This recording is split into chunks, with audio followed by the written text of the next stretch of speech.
Let's go to Charlie Gasparino, who's been following the behind-the-scenes machinations. And what do you think of that, Charlie, that this might be his way of extracting a better deal, even though it's a bit of a labyrinth here?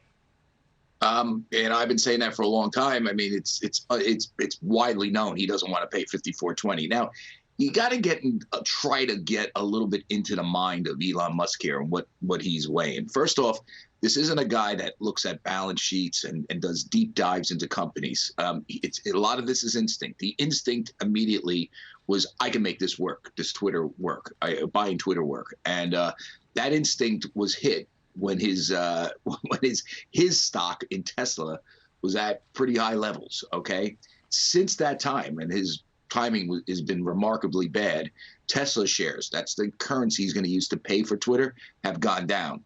So he is under pressure to pay less for this. I will say this, the bot thing is interesting if he really does have evidence. If he doesn't have evidence, I can see a federal judge, slamming this guy, because, what he essentially did was he waived due diligence. He said it was his last and final offer. He has a record of throwing numbers out and making material statements that are probably, I'm being generous when I say this, are not accurate. Some would say they're lies and false. Remember, I'm taking Tesla public or private 420. I got the financing. Right. So, I mean, he's on very thin ice with courts and regulators, I would suppose. Again, if he has the goods about Twitter and the bots, he's going to have to show it. And if he doesn't, he's in a legal bind, because it's not the $1 billion breakup fee. It's damages. It's, potentially libel. Tesla has a lot at its disposal, too. It could, but Tesla's the more desperate sort of player here, right? I mean, you could argue that even though legally it has a good case, it might want to go ahead and strike a deal or find a middle ground on this. And then what? Right. You said Tesla. You mean Twitter. Oh, Twitter. I apologize. You're right. Yep. Yes, Twitter. That's the sort of problem that Twitter has. If Elon is out of this deal, because there's no buyers, we've reported this hundreds of times. There was all these stories about when he was pitching it initially that the other private equity firms would buy it. They're not. It doesn't Charlie, have. what about those other potential helpers in the buy for this? Larry Ellison comes to mind of Oracle fame.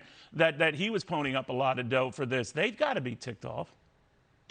I don't know. They didn't give the money. I mean, they're not. I don't think they're materially part of the deal. I think they were there to help. I mean, Apollo is in for debt financing. I mean, I think the thing is this: there are two parties here. One party has to prove that that Twitter actually did something extremely illegal. Not easy, right? Because they've been saying what their bots were in public filings for a long time.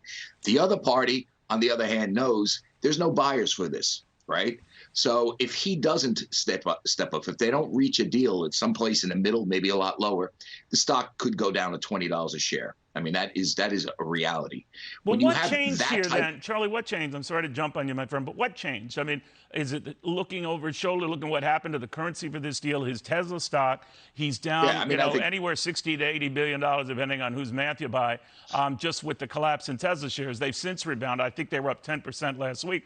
But that was one of the things he didn't appreciate, the impact the tech sell-off would have, and maybe doubts about this acquisition. I'm being completely rational when I say this, and in his mind is not totally rational. But if you are being completely rational, chart exactly where Tesla was trading the minute he said last and final offer and where it is today. That would tell you why he's been doing this dance that he doesn't believe in it. The bots are there. It's not worth 54.20. That would be the rational. That would be the rationality. But again, this thing is not played out. This story is going to be going on for a while. And if you were to bet, and again, the betting is that suppose a federal judge comes to him and says, you got to pay $20 billion as part of a settlement. Is it worth walking away and getting nothing for paying $20 billion? I mean, that's kind of what is going to be playing out. How much will a federal judge ding him if he can't really prove the bot thing, which he probably can't. It's very hard. So the question is, how much do you want to pay to get something versus having to pay and get nothing? That's got to be in his calculus right now, which is why a lot of people think they're going to settle in the middle. somehow. Now, But that step doesn't mean back it from will. it all, Charlie, if we can. I mean, this week we learned he had Right. 2 more children, twins, with a former worker. I think he has 9 over the course of relationships with 3 different women. He gets overly scrutinized on this sort of stuff. I get that, more than others would. But it was combined this past week where he's been in the business press and the social media press. They've been tweeting about it, having nothing to do with the deal as well. Do you think he just draws more controversy with this? Well, this is a guy that courts it too, Neil. I mean, I wonder if he cares. That's I mean, true. he's Very used true. to it. Twitter, Tesla on, not too long ago was ready to file bankruptcy and he escaped. So, here's one thing I do know, that gamblers that win a lot in the beginning, which he's kind of that type of gamblers, their luck often runs out somewhere along the line. I've seen it on Wall Street and I could see it here that, maybe he's going to the well, pushing things way too much and trying to escape this deal after waiving due diligence, after saying last and final offer, and then trying to come up with an excuse about bots that is not going to be easy to prove. Maybe this is, his Lehman moment, so to speak, where Lehman gambled so many times, Bear Stearns gambled so many times and won in the past, that the last gamble is where they lost it all. And I tell you, that's kind of what I'm seeing here. I mean, if you look at how many times this guy's gotten out of jams where you thought he was going down, in flames, it's been a lot. That 420, yeah, you're right. That whole thing about saying I got a deal at 420 and it's going private without any evidence.